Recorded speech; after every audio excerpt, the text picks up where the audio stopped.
vamos estudar a palavra de Deus. Estamos na nossa série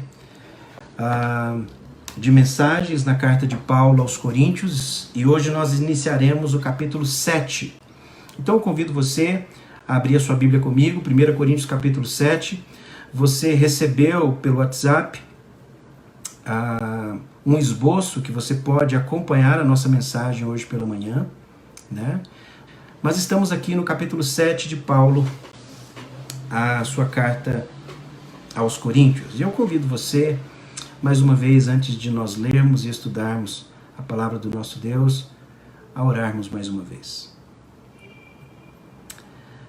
Pai, nós estamos diante da Tua palavra e pedimos que o Senhor fale ricamente a cada um de nós, que possamos, ó Pai, não apenas ouvi-la, aprender, mas que possamos colocar em prática tudo que dela recebermos, ó Pai, nessa manhã.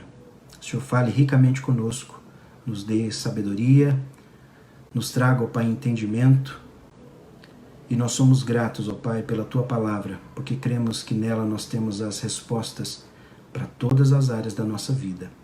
Assim nós oramos gratos em o nome do Teu Filho amado Jesus. Amém. 1 Coríntios capítulo 7, versículos de 1 a 7. Assim diz: Quanto ao que me escreveste, é bom que o homem não toque em mulher, mas por causa da impureza, cada um tem a sua própria esposa e cada uma o seu próprio marido. O marido conceda à esposa o que lhe é devido, e também, semelhantemente, a esposa ao marido. A mulher não tem poder sobre o próprio corpo, e sim o marido. E também, semelhantemente, o marido não tem poder sobre o seu próprio corpo, e sim a mulher. Não vos priveis uns aos outros, salvo talvez por mútuo consentimento, por algum tempo, para vos dedicardes à oração, e novamente vos ajuntardes, para que Satanás não vos tente por causa da incontinência. Isto vos digo como concessão, não por mandamento. Quero que todos os homens sejam tais como também eu sou. No entanto, cada um tem de Deus o seu próprio dom. Um, na verdade, de um modo, outro de outro. Nessa manhã, queridos, nós começamos esse estudo no 7º capítulo, né? 7º capítulo. Esse capítulo 7 é um capítulo que nos traz muitas verdades importantíssimas, mas ao mesmo tempo, esse capítulo é um dos capítulos que muito mal compreendido e polêmico, né? E nós vamos ficar nesse capítulo por algumas semanas. Nós vamos assistir aqui por algumas semanas, né? E nós encontraremos aqui informações muito práticas na carta de 1 Coríntios. Como você já pôde ver até aqui, a carta de Paulo aos Coríntios é uma carta muito prática. Paulo, ele não entra muito em questões teológicas aqui nas suas cartas, aqui na sua carta em 1 Coríntios. Ele toca em teologia em alguns pontos, mas ele realmente mergulha profundamente na aplicação prática. E esse capítulo não é uma exceção. O capítulo 7 de 1 Coríntios é um capítulo imensamente prático. Ele trata basicamente sobre casamento nesses 40 versículos aqui. E a Bíblia tem muito a falar sobre casamento. O título da nossa mensagem hoje é Casar ou Não Casar. E ao longo do nosso estudo nós vamos entender o que Paulo quer dizer respondendo a essa pergunta, né? O nosso Senhor Jesus Cristo, queridos, nos ensinou muito sobre o casamento, muito sobre o casamento. Jesus se referiu ao casamento, muitas vezes, registrado para nós nos evangelhos. Jesus afirmou em Mateus capítulo 19 que homem e mulher foram feitos um para o outro. Deus quis que fosse assim, esse foi o propósito de Deus. Ele afirma que eles deveriam se tornar um. Deixará o homem pai e mãe, se unirá à sua mulher e tornarão os dois uma só carne. E isso era casamento. Essa é uma união feita pelo próprio Deus. Mateus 19, versículos de 3 a 6, Jesus vai nos ensinar isso. Jesus também enfatizou que o casamento deveria ser monogâmico. e que deveria ser dois tornando um, entre um homem e uma mulher. Algo que foi primeiro declarado por Deus em Gênesis 2:24, texto que eu citei. Mateus 19, Jesus também ensina que o casamento deveria ser ininterrupto. Deus não mudou a sua atitude em relação ao divórcio. Não. Jesus ensinou que não só foi concebido por Deus para ser monogâmico e para ser ininterrupto, mas ele era apenas também, casamento é apenas para esta vida. O casamento é algo temporário, passageiro. O casamento é apenas para essa vida. Os textos, por exemplo, de Mateus 22:30 nos mostra isso. Porque na ressurreição nem casam, nem se dão em casamento. São, porém, como os anjos do céu. Marcos 12:25 também nos diz isso. Pois quando ressuscitarem de entre os mortos, nem casarão, nem se darão em casamento, porém serão como os anjos nos céus. Lucas 20:35. Mas os que são havidos por dignos de alcançar a era vindoura e a ressurreição dentre os mortos, olha o que ele diz, não casam nem se dão em casamento. O Senhor Jesus Cristo tinha muito a ensinar sobre casamento, mas tudo que Jesus disse foi basicamente a base teológica, a identificação básica do casamento. Jesus não entrou nas questões práticas do casamento. As questões práticas do casamento, ele deixou para nós em sua palavra, através do apóstolo Paulo, através do apóstolo Pedro, vários escritores. Então, quando nós lemos as epístolas, nós encontraremos mais informações sobre o casamento de forma prática. E é claro que o apóstolo Paulo, ele tem muito a dizer sobre o assunto do casamento, e ele diz repetidamente nas suas epístolas e por vários ângulos.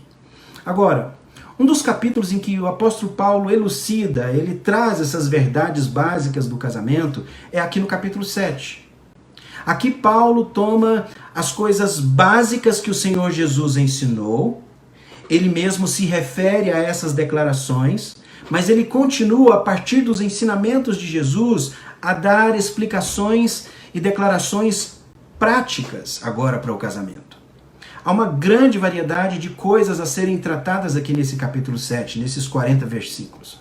Eu tenho certeza, queridos, que quando nós terminarmos esse estudo de 1 Coríntios capítulo 7, esses 40 versículos, você terá uma quantidade enorme de informações sobre o casamento, que vai ser de grande ajuda para você. Mas é claro, o mais importante não é apenas você saber o que a Bíblia diz sobre casamento, ou aprender simplesmente, mas você colocar em prática, você viver isso no seu lar, com a sua esposa, com o seu marido. Essa é a minha oração nessa manhã. Mas antes de nós começarmos, queridos, esse capítulo, eu gostaria de fazer algumas observações. Muitas pessoas, infelizmente, decidiram que a primeira coisa a se fazer com esse capítulo 7 é simplesmente se livrar dele. Porque existem ao longo desse capítulo 7 inúmeras renúncias ao longo desse capítulo. Alguns argumentam também que Paulo está dizendo aqui, e você vai ver isso, eu vou citar alguns versículos para você, que talvez esse capítulo 7 não fosse um capítulo inspirado por Deus, porque Paulo cita inúmeras vezes aqui que ele dá a sua opinião.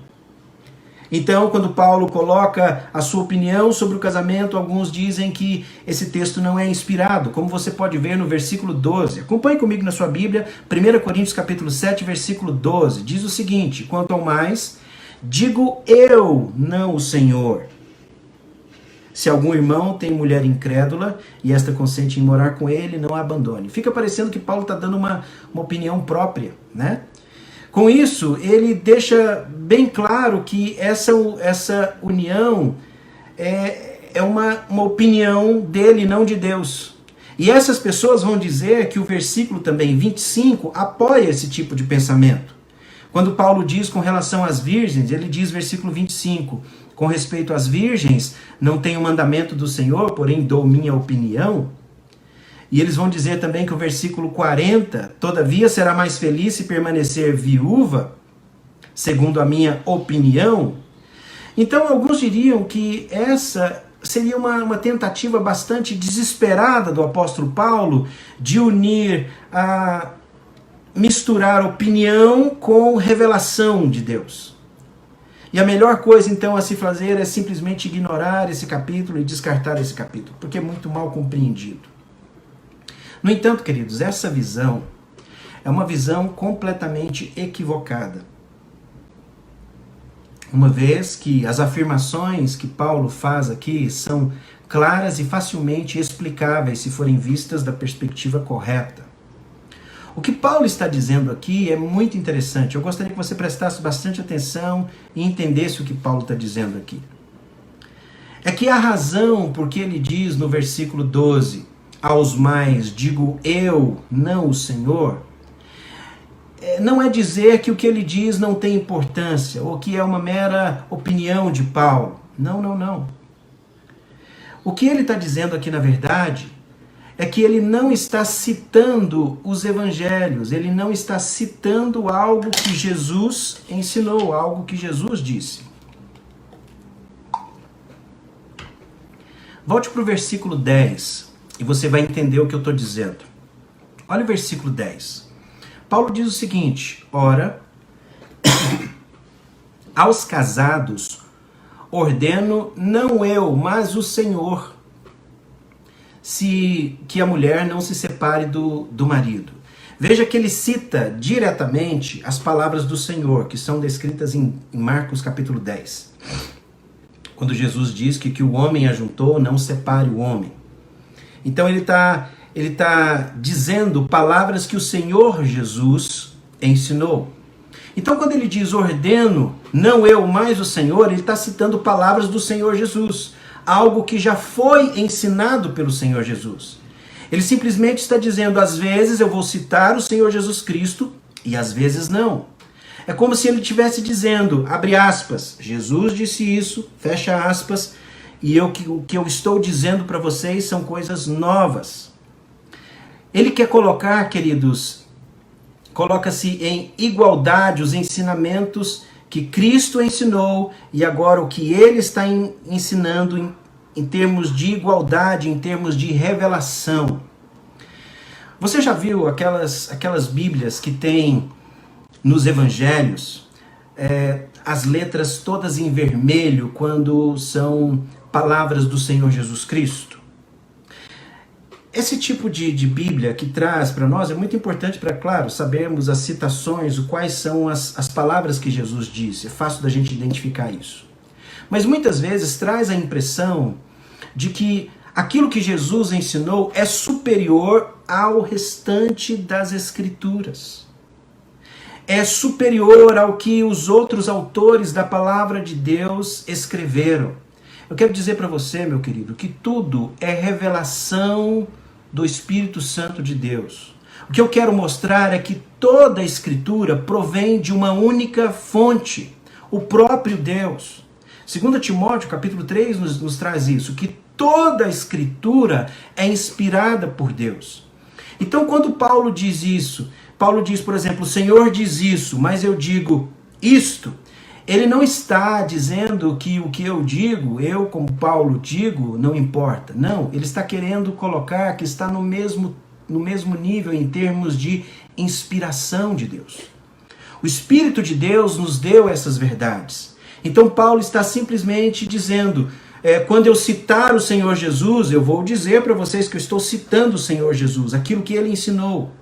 E quando eu não estiver citando o Senhor Jesus, eu vou dizer o que eu estou ensinando, que são novas, são coisas novas, é uma revelação nova, algo prático a respeito do casamento. Deixa eu ir um pouquinho mais adiante com vocês sobre isso, para que você entenda. Nosso Senhor Jesus, você se recorda lá de Mateus capítulo 13. Nosso Senhor Jesus, depois de falar com seus discípulos e depois de ter dado a eles as parábolas do reino, ilustrando o reino de Deus como uma rede, como um grande tesouro, Jesus chama, nos versículos 51 e 52 de Mateus capítulo 13, de escribas, que eles deveriam escrever a revelação, eles seriam os autores do Novo Testamento. E Jesus diz a eles, então, em Mateus 13, versículos 51 e 52, depois de Jesus explicar, Jesus pergunta para eles: entendestes todas essas coisas? E responderam: sim. Então lhes disse: por isso, todo escriba, se referindo aos seus discípulos, versado no reino dos céus, é semelhante a um pai de família que tira do seu tesouro coisas novas e coisas velhas. Então ele diz: vocês são escribas, algumas coisas vocês irão escrever serão coisas antigas, serão coisas já ensinadas pelo próprio Senhor Jesus, ou coisas ensinadas pelos autores do Antigo Testamento, mas porém outras serão coisas novas. Em 1 Coríntios capítulo 7, há uma ilustração disso. Paulo está aqui dizendo: aqui está algo novo, aqui está algo antigo, mas aqui também está algo novo. Foi o Senhor quem disse. Eu estou citando o que o Senhor Jesus disse. Agora eu estou mostrando para vocês uma nova revelação. Estou anunciando isso como revelação. Então, queridos, o que Paulo diz é revelação de Deus, inspirado por Deus. Então não ignore o que está nesse capítulo. Não ignore o que está nesse capítulo. Ok? Agora ele começa no capítulo a falar do lado prático do casamento. Às vezes citando o Senhor Jesus Cristo, às vezes ele trazendo algo novo, né? Que é o aspecto prático do casamento. Agora, para que nós possamos entender 1 Coríntios capítulo 7, nós precisamos entender, queridos, todo o contexto e os problemas de Corinto. Temos que conhecer algumas coisas sobre a época em que eles viviam, o contexto no qual Paulo responde a essa carta. Há algumas coisas aqui muitíssimas importantes, né? O casamento, primeiramente, era um grande problema para os coríntios. Um grande problema, e nós vamos ver isso aqui. Eles tinham todos os tipos de problemas sobre o que fazer em termos de casamento. No versículo 1, que você pode acompanhar aí, ele diz: quanto ao que me escreveste. Então, provavelmente, a igreja de Corinto havia escrito uma carta ao apóstolo Paulo. Nós conhecemos a carta de Paulo aos Coríntios, mas nós não temos e não conhecemos a carta dos Coríntios ao apóstolo Paulo. Mas Paulo faz referência a esta carta. Que os coríntios escreveram uma carta ao apóstolo Paulo com várias perguntas. Provavelmente essa carta foi entregue ao apóstolo Paulo pelas pessoas que Paulo cita, que Paulo menciona no capítulo 16, versículo 17, Estéfanas, Fortunato e Acaico, talvez. Eles foram até o apóstolo Paulo, levaram uma pequena oferta, uma coleta, e também provavelmente entregaram essa carta ao apóstolo Paulo, né? Mas os coríntios, queridos, tinham algumas questões principais aqui com relação a casamento que eles queriam saber. E Paulo, não só sobre o casamento, mas eles fizeram várias perguntas que Paulo vai responder a essas perguntas agora do capítulo 7 até o capítulo 11. Eles queriam respostas sobre o casamento e o capítulo 7 trata disso. Agora deixa eu falar um pouquinho para você, trazer um pano de fundo, um background aqui do que era, por exemplo, a situação conjugal romana. Em primeiro lugar, queridos, Roma não tinha um conjunto uniforme de leis conjugais. Não. Você poderia se casar dentro daquele contexto romano, helenístico, grego, pelo menos de 4 maneiras diferentes. E todas elas, de uma certa forma, era reconhecido como casamento. Primeiro delas, que eu quero colocar aqui para vocês, é que havia muitos escravos naquela época. Muitos escravos, centenas, dezenas, milhares de escravos. E nem sequer eram considerados humanos. Eu já falei isso quando nós começamos o início do nosso estudo da carta de Paulo.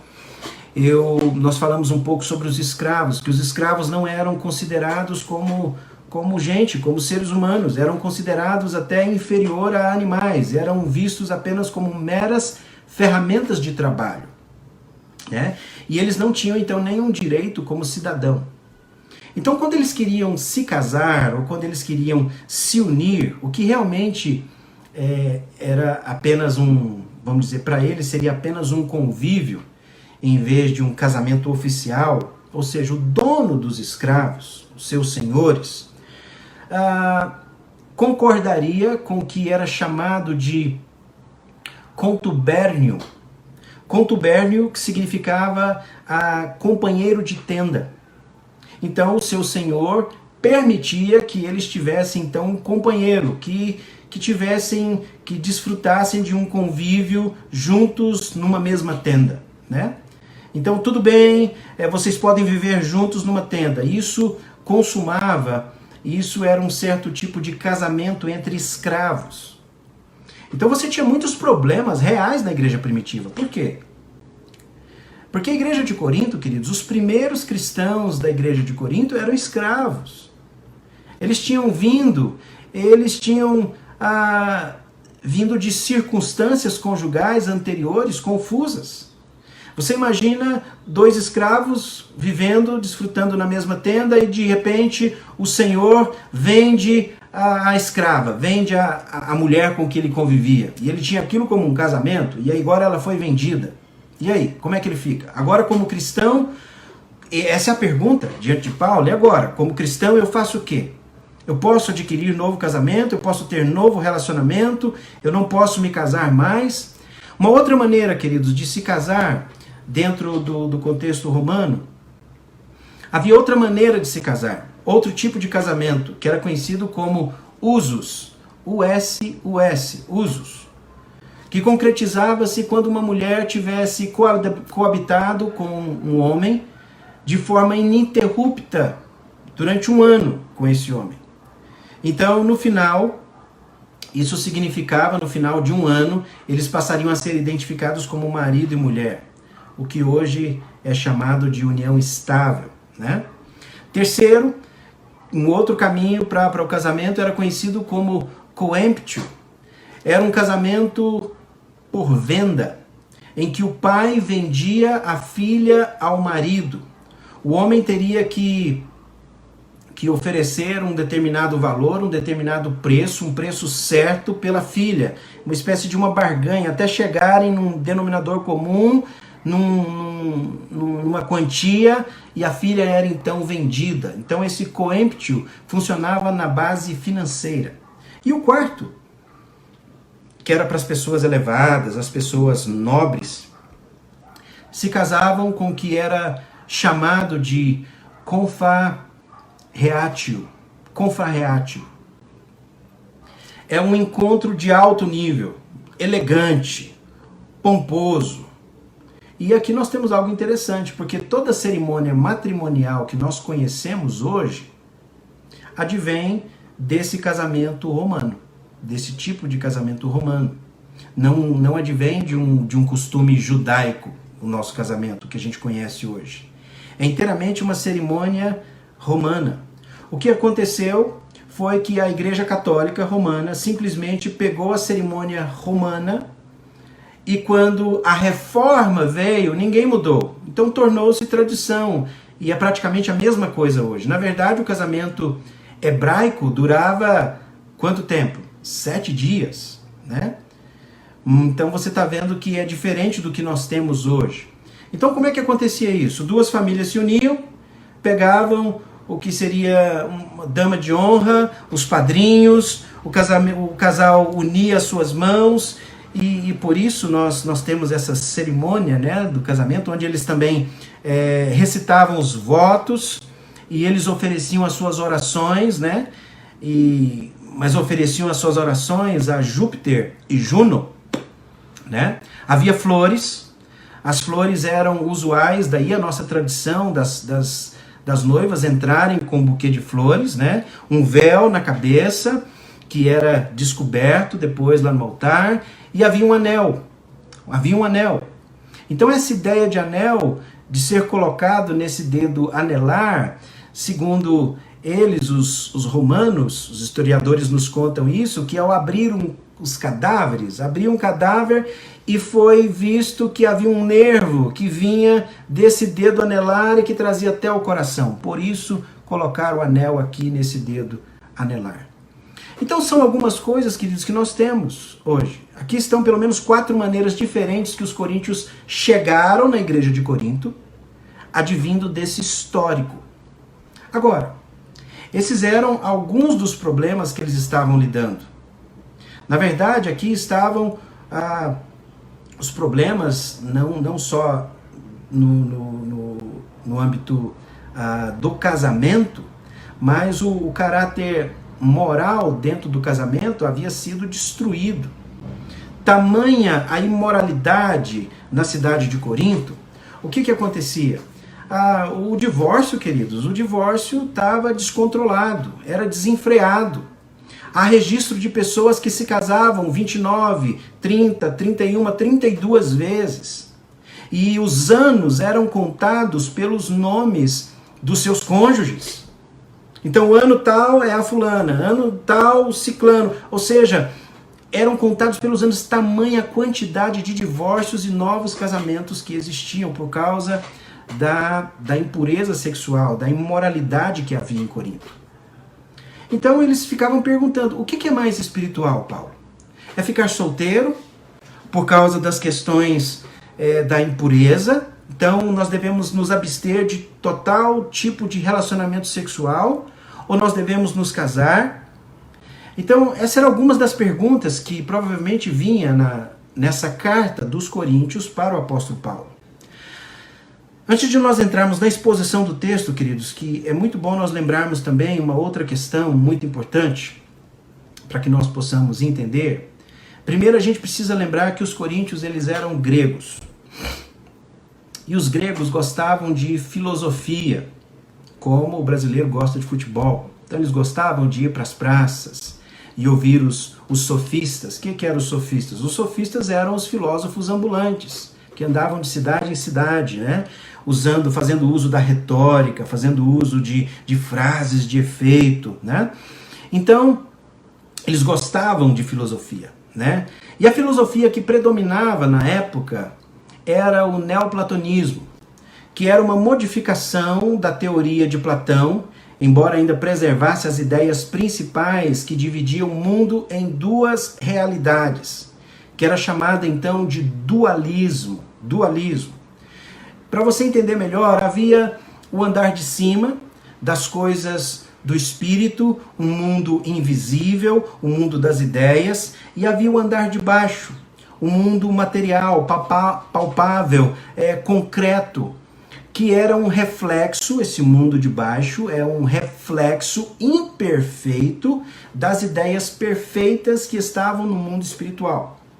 Por exemplo, essa mesa que eu tenho aqui é um reflexo imperfeito de uma mesa de algo imperfeito lá de cima, né? Das ideias, do mundo das ideias. Então, com essa divisão aqui aplicada agora ao ser humano, para os gregos, ou pelo menos para a grande maioria deles, seguia essa ideia que o corpo é inferior à alma, porque o corpo era material, a alma é espiritual. A alma tem a ver com as realidades do andar de cima, o corpo tem a ver com as realidades do andar de baixo. Então havia um certo desprezo para com o corpo, em contraste com a alma. Por isso que muitas religiões gregas dessa época, elas insistiam na salvação através do ascetismo. Paulo vai combater o ascetismo. Você vai ver também que essa era uma das ideias do gnosticismo, do maniqueísmo. O próprio Agostinho, antes da sua conversão, era maniqueísta. Onde a matéria, o corpo é mal, o espírito é bom. Que era a mortificação do corpo e que era visto como sendo a prisão da alma. Então, quando os coríntios se converteram, eles trouxeram para dentro da igreja essa visão. Porque leva tempo, querido. Você sabe, leva tempo para uma pessoa, depois da sua conversão, ela tem uma mente lá de fora, ela pensa com a mente lá de fora, e depois que ela se converte, ela precisa então mudar a sua maneira de pensar. Isso leva tempo. Por isso eles tinham dificuldade, por exemplo, com a ressurreição na igreja. Havia um grupo que não cria na ressurreição. Eles pensavam com uma mente antiga. Por que Deus ia levantar corpos da sepultura? Por que Deus iria ressurgir? Por que Deus iria fazer ressuscitar as pessoas? Porque os corpos são inferiores à alma. Qual o interesse de Deus no corpo? Mais adiante, essa noção vai afetar inclusive a encarnação com relação a Jesus Cristo. Eles vão dizer que Jesus não podia ser uma pessoa de carne e osso, né? Por que Deus, que é espírito, ia tomar um corpo humano? Ia se encarnar? E Jesus tinha a aparência e o corpo, e naturalmente isso afeta também o quê? O casamento. Por quê? Porque no casamento existem relações sexuais, troca de corpos, união de corpos.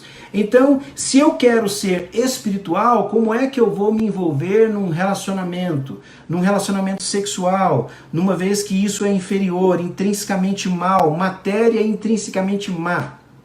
Então isso explica, queridos, por que muitos dos coríntios, dos cristãos de Coríntios, estavam em dúvidas em relação a casar ou não se casar. Porque se casasse, eles teriam de ter relações sexuais. E os casados estavam pensando na possibilidade de escapar das relações através do divórcio. Então eles tinham uma série de perguntas a esse respeito. Paulo, como é que eu posso ser espiritual se eu sou casado e eu tenho que ter relação sexual? E muitas vezes o solteiro, e se eu sou solteiro e tenho vontade de me casar, eu estou pecando se eu fizer isso? O que é melhor, casar ou não se casar?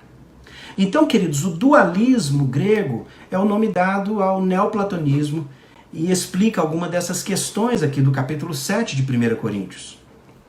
As respostas que Paulo vai dar envolvem também um outro aspecto que nos ajuda aqui.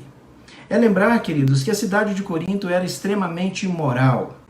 Era um ambiente totalmente erotizado. Eu não preciso relembrar aqui muitas coisas, né, que nós já estudamos sobre a cidade de Corinto, né? O templo de Afrodite, o templo de Apolo e a menção de Apolo representando a homossexualidade, a Afrodite com as sacerdotisas, com as prostitutas cultuais. Era uma cidade imensamente erotizada. E como é que um cristão poderia permanecer solteiro e puro quando as tentações estavam ao redor em todo lugar? Saía nas ruas, opa, tá ali. Virava a esquina, opa, tá ali. Então havia uma série de perguntas.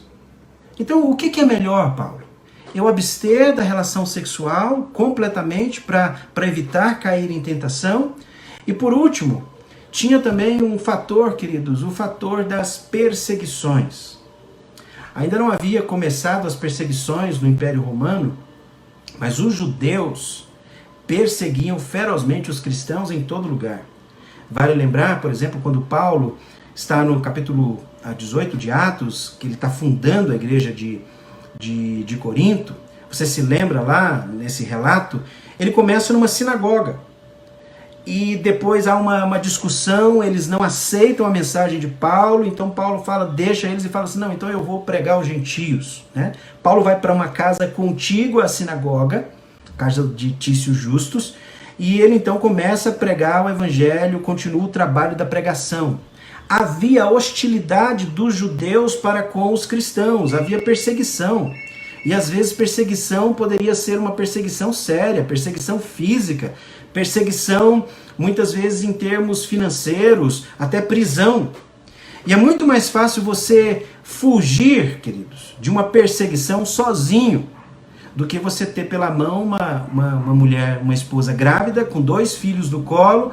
É desvantajoso para você que é casado, naquele instante de perseguição. Por isso a pergunta, o que é melhor? É ficar solteiro ou casado, considerando as dificuldades inerentes aqui do momento? Queridos, deixe eu me adicionar ainda um outro problema aqui no meio de tudo isso. Você vai ver que alguns da igreja de Corinto também sugeriam que a melhor saída era nunca se casar. Eles começaram a desenvolver a ideia do celibato para se tornar uma espécie de uma elite espiritual, um povo espiritual. Se você não fosse casado, fosse solteiro, o celibatário então era uma espécie de uma pessoa super espiritual. Você negou a si mesmo, você negou a sua carne, você abandonou todos os seus desejos, né? E você se dedicou totalmente ao Senhor Jesus.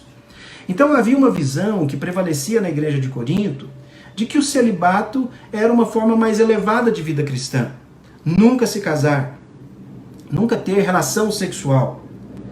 Ficou tão ruim que as pessoas não só não casavam, mas condenavam os casados. E os casados, então, estavam deixando os seus parceiros, estavam deixando muitas vezes de ter relação sexual.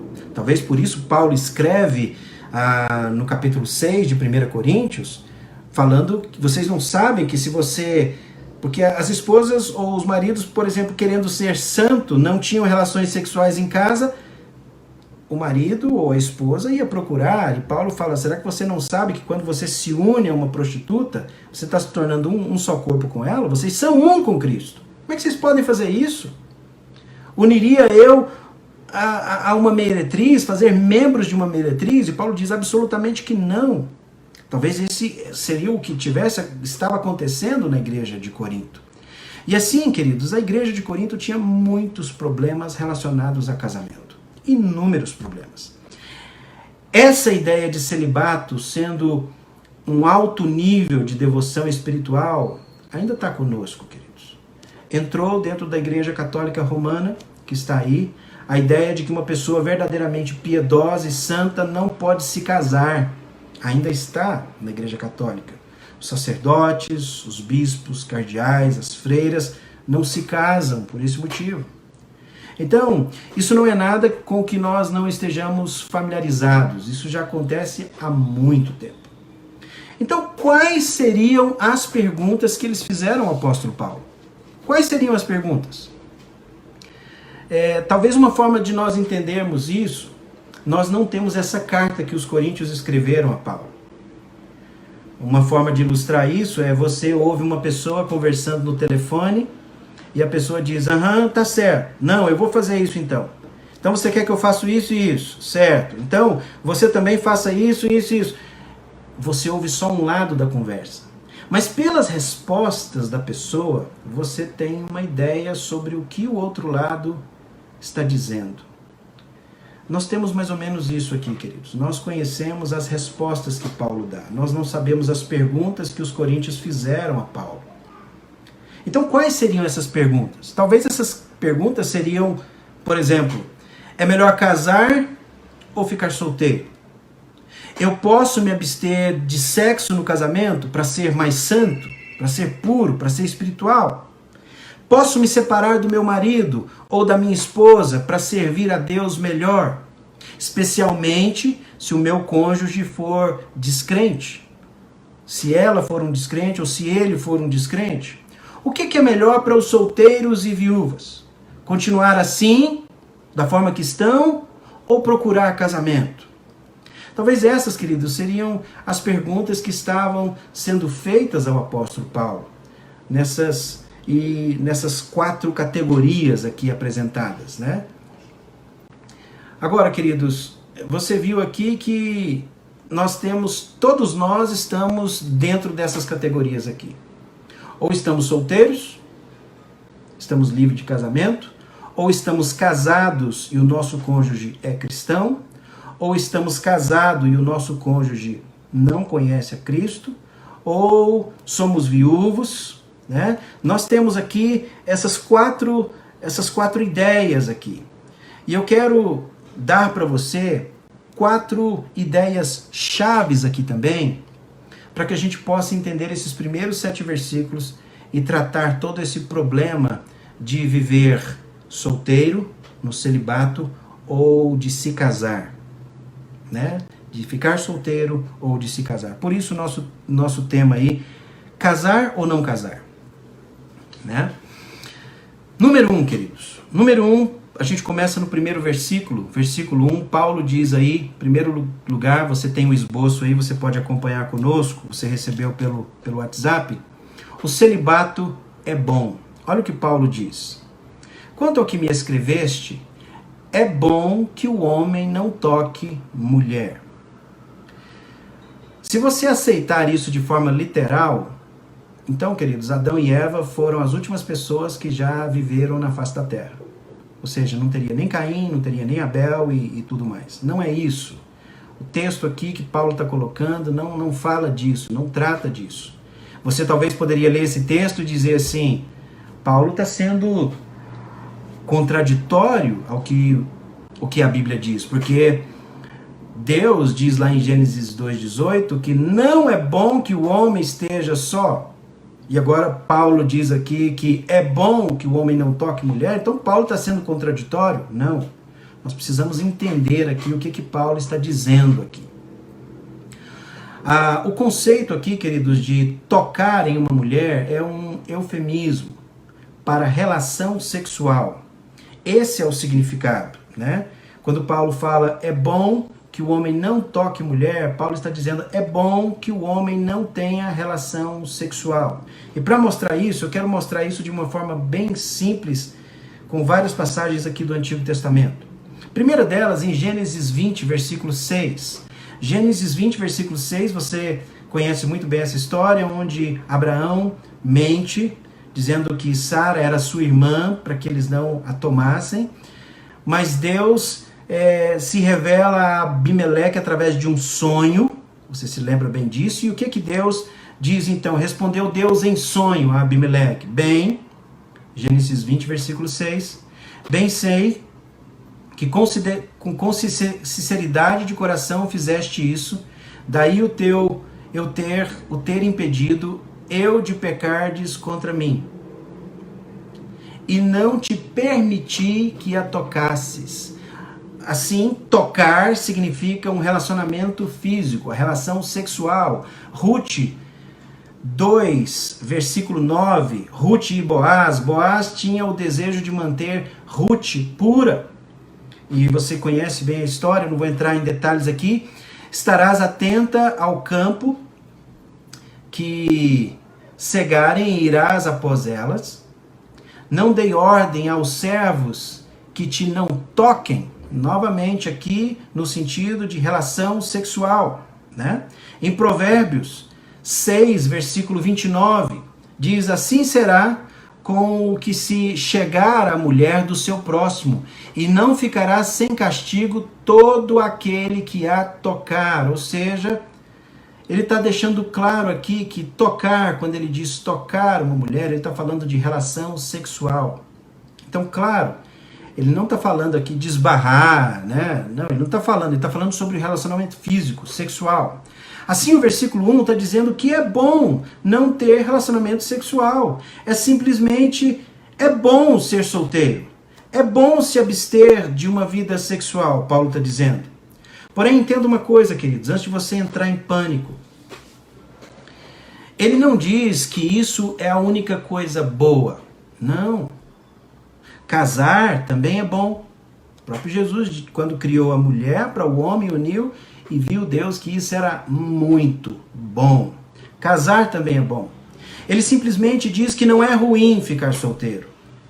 Isso é um problema hoje, porque tantas pessoas pensam que se não estão casados, então tem algo errado com a pessoa. Quando você vê uma pessoa que não é casada e vai chegando à idade, você fala, nossa, deve ter algo errado com essa pessoa. Será que essa pessoa guarda algum segredo? Será que ela tem alguma esquisitice? Será que ela tem algo do passado que impede ela de casar? Né? E a gente vai fazendo pequenas insinuações e inferências a essa pessoa.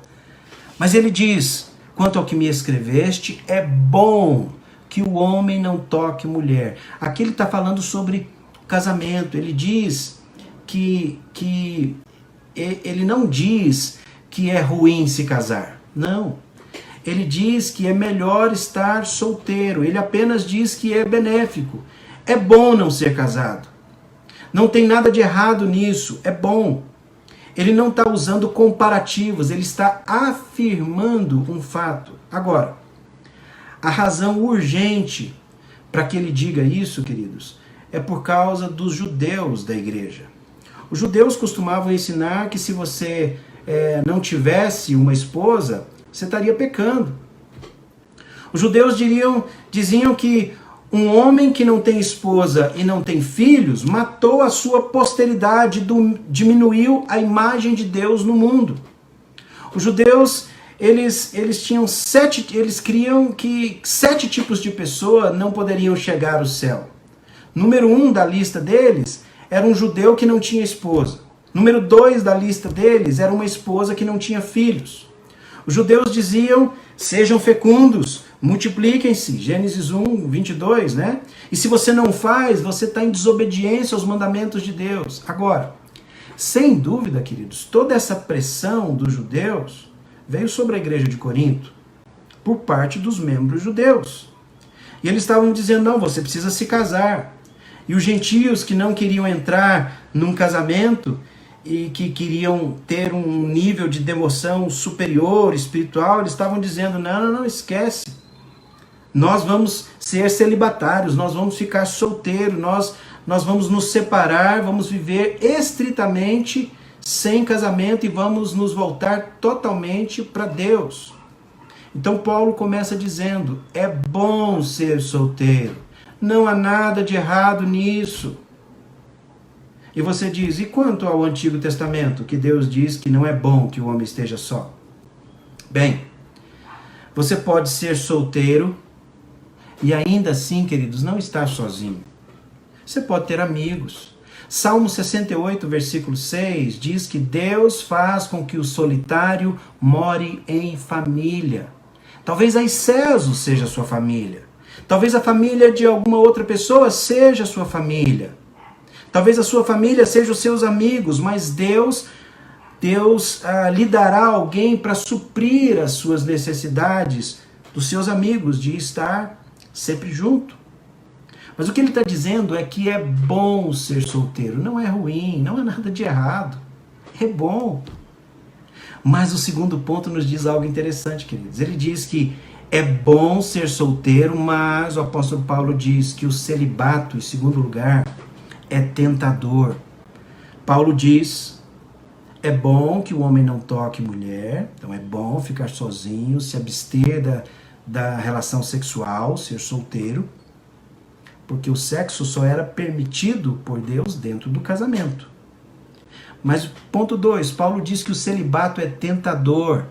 Celibato é tentador, mas por causa da impureza, versículo 2, 1 Coríntios capítulo 7, você que chegou aí agora e está nos ouvindo, 1 Coríntios capítulo 7, versículo 2, mas por causa da impureza, cada um tem a sua própria esposa e cada um o seu próprio marido. Essa é geralmente a queixa das pessoas solteiras. Sim, eu entendo que é bom ficar solteiro e realmente ser solteiro tem as suas vantagens. Você imagina, queridos? Eu, como um pai de família, casado, eu tenho responsabilidades, eu tenho preocupações com a minha família, com a minha esposa, com os meus filhos. Agora, uma pessoa solteira, a única preocupação dela e responsabilidade é consigo mesmo e com o Senhor, né? Eu entendo que é bom ser solteiro, mas realmente é difícil ser solteiro, muito difícil. Paulo coloca aí, mas por causa da imoralidade, cada um tem a sua própria esposa e cada uma o seu próprio marido. Agora observe esse mandamento, queridos. Cada homem tem a sua própria esposa e cada mulher tem o seu próprio marido. Esses são mandamentos. Ele diz, é bom estar solteiro, mas vocês devem se casar. Por quê? Por causa de quê que vocês devem se casar? Por causa da imoralidade.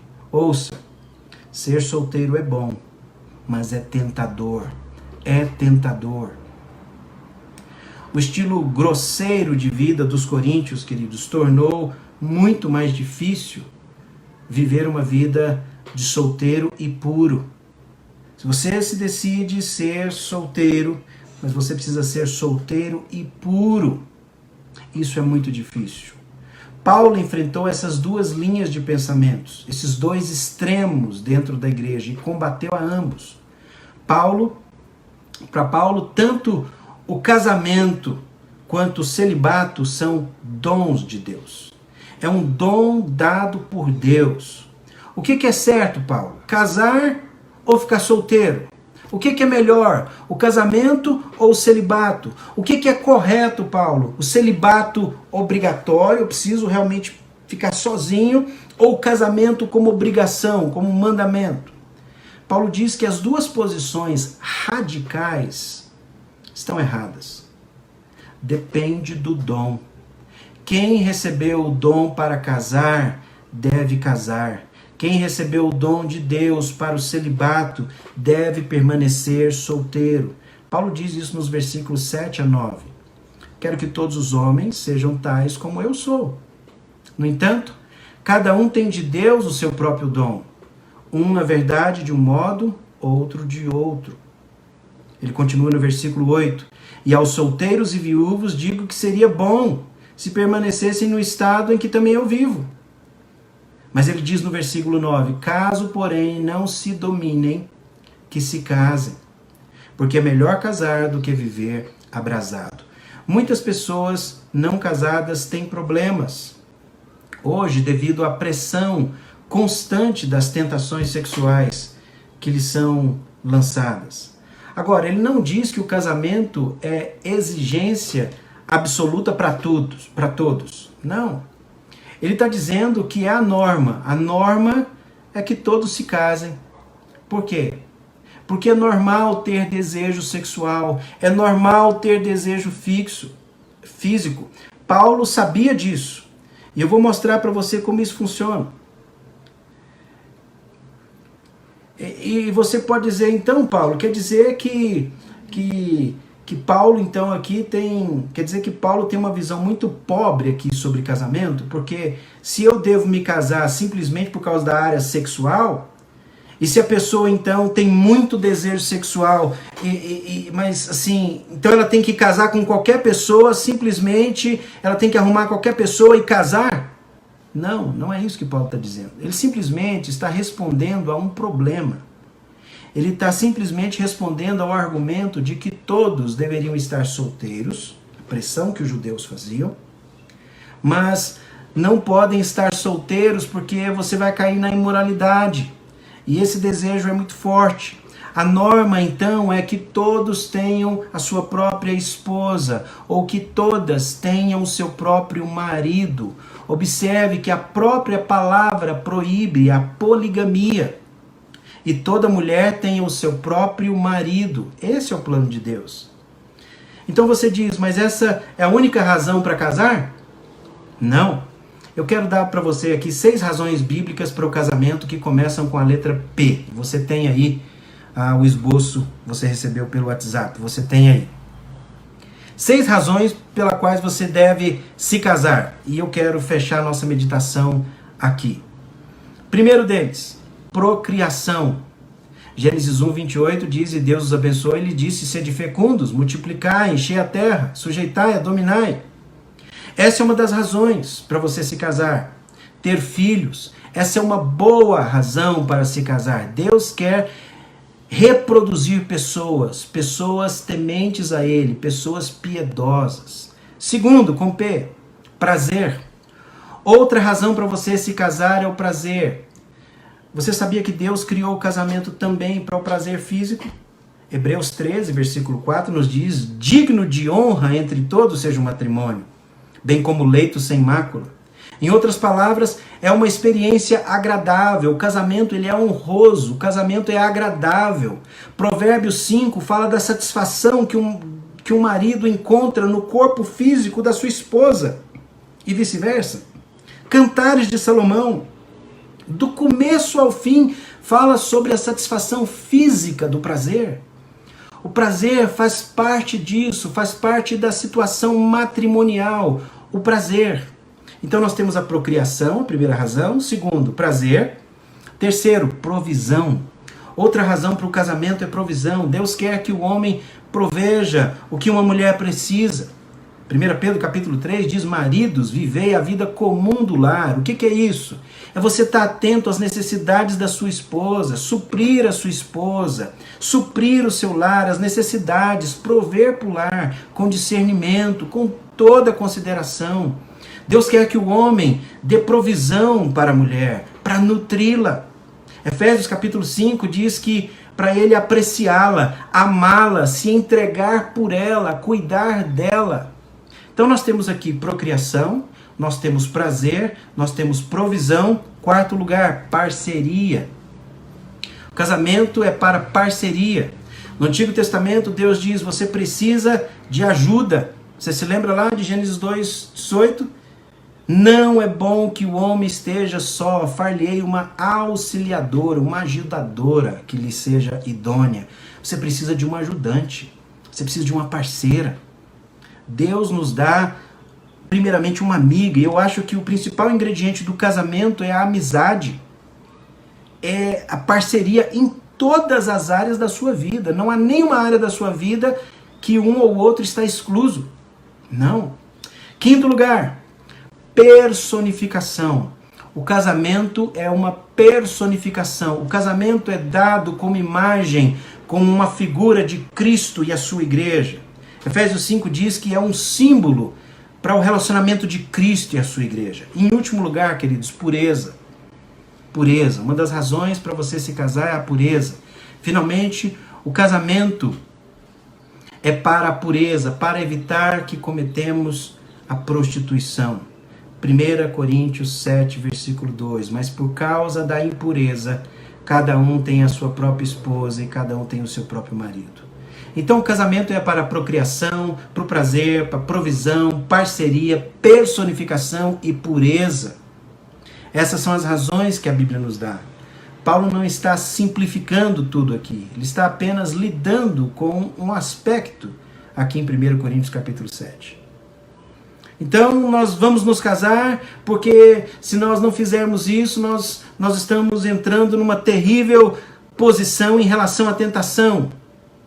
Mas isso não significa, queridos, que você tem que se casar com qualquer pessoa simplesmente para você se abster de cair na imoralidade. Não, não é isso que Paulo está dizendo.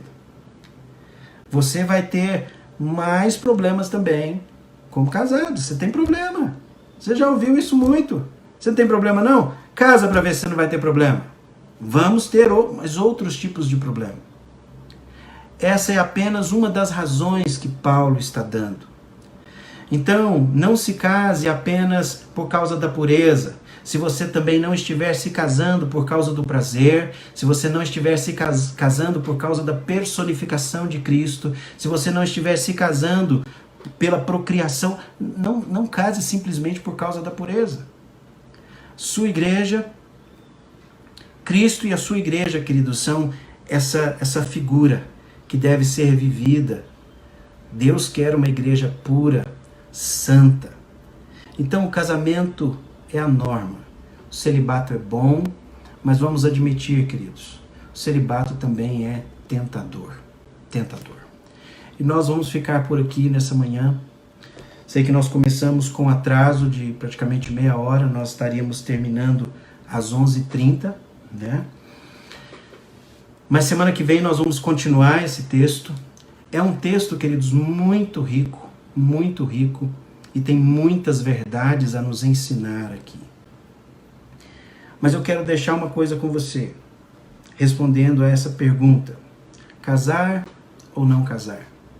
Paulo diz que estar solteiro e puro é bom. Mas por causa da imoralidade, qual é a norma? Cada um tenha sua própria esposa e cada uma tem o seu próprio marido. Esse é o plano de Deus desde o início. E nós precisamos entender que tanto ser solteiro quanto casados, nós vamos ver no restante do nosso estudo, é um dom de Deus. É um dom de Deus. E nós vamos ver que o ser solteiro, você se abster da relação sexual, você estando casado, é errado. É o ponto 3 que nós vamos ver. nós vamos ver inúmeras informações, coisas muito importantíssimas para a nossa vida, como casados ou como solteiro, de forma que nós possamos viver para a honra e glória do nosso Deus. Amém? Deus abençoe a sua palavra ao seu coração. No próximo domingo nós nos encontramos novamente para dar continuidade a partir do versículo 3, continuando essa série de mensagens da carta de Paulo aos Coríntios. Estamos aqui no capítulo 7. Deus abençoe a sua vida ricamente. Vamos orar? Pai querido, louvado seja o teu santo nome e louvado seja o Senhor pela tua palavra, que nos orienta, que nos traz discernimento, que nos ajuda, que traz as respostas que nós precisamos, ó Pai, diante das perguntas, diante das indecisões, das dúvidas que temos. A tua palavra é clara e ela traz as respostas que necessitamos para a nossa vida e para o nosso casamento, como nós estamos estudando nessa carta, ó Pai. Pai, que o Senhor possa derramar da tua graça sobre os casais, sobre os cônjuges, ó Pai. Mas da mesma forma, derrama da tua graça sobre os solteiros. Se é da tua vontade, se o Senhor deu o dom, que sejam solteiros, que assim o sejam, mas que o sejam de forma pura e que agrade o Senhor. Caso contrário, se são tentados, que se casem. E que o Senhor possa dar ao cônjuge uma esposa, um marido, conforme a tua vontade a cada um, de forma que possamos viver de forma pura e honrosa diante do Senhor. Obrigado, ó Pai, pela tua palavra aos nossos corações nessa manhã. Em o nome do teu Filho amado, Jesus, é que oramos. Amém. Bem, querido, Deus abençoe a sua vida. Um grande abraço.